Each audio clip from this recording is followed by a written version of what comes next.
9th October 1962 is the day that is universally accepted as Uganda's Independence Day and the day from which Uganda could be considered a sovereign state. That was the day on which the British Union Jack was pulled down and replaced by the Uganda flag in a ceremony that symbolized the end of Uganda as a territory under British control.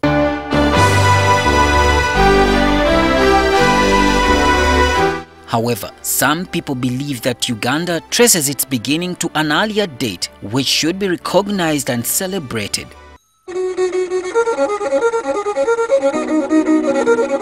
To understand where this conversation is leading, let's go back 143 years in the past when King Mutesa wa Lugembe of Buganda wrote a letter to invite Christian missionaries to his kingdom.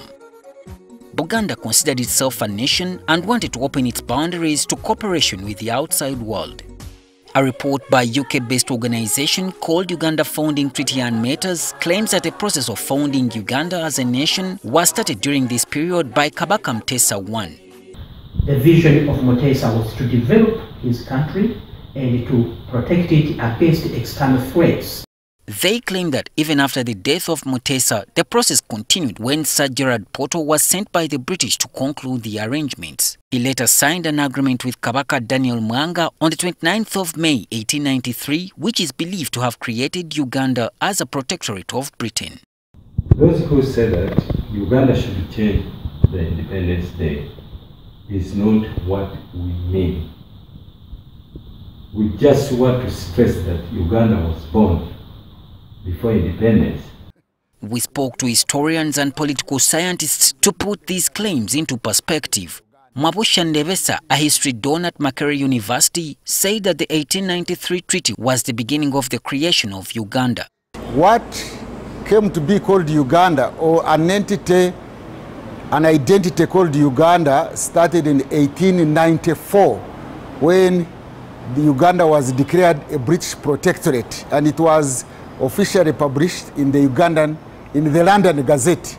To support his claim, Ndebesa says that the subsequent agreements with other regions such as Toro, Bunyoro and Ankole were meant to endorse the first agreement between Mwanga and the British. There is the 1901 Ankole Agreement, 1901 Toro Agreement, 1933 Bunyoro Agreement, and then there were non-agreement territories. So these colonial agreements were meant to state that these entities had become part and parcel of the Uganda Protectorate.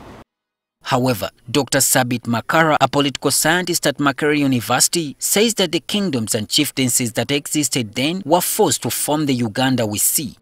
There is a suggestion that these kingdoms and the other nations could have evolved gradually to become political entities that could be self-sustaining as nations. Makara based his argument on the present-day situation where citizens pay more allegiance to cultural leaders than the central government. Of course, we still have a disputation over whether really Uganda is a nation, because it comprises of so many small nations or small ethnic groups which are sometimes pay allegiance to their own small chiefs and so on. He also supports Ugandans who subscribe to the argument that the real Uganda was born in 1962. Of course, the colonial masters ruled us by force. They forced the idea of Uganda on us, and that's why Uganda, for example, was trying to opt out. Therefore, for some people who think that Uganda starts from 1962, they also have a point, because it is a struggle that took place after 1962, trying to forge Uganda into one country that maybe make Uganda as it is. To understand Uganda's independence, compare it with a child leaving the shelter of their parents to self-sustenance. However, what scholars still do doubt is whether all Ugandans feel they are independent and whether they believe in this independence. You are in your country, but you are almost a slave because you have no means of survival. You feel you regret that you are Ugandan. That can also undermine independence. The existing legal framework makes Ugandans subjects and not citizens, and therefore we remain with state independence, not citizens' independence. Many historians believe that the forced merging of different nations and kingdoms into the entity now called Uganda might be one of the main reasons that have thus far made it difficult for the country to develop a common identity. Solomon Kawesa, NTV.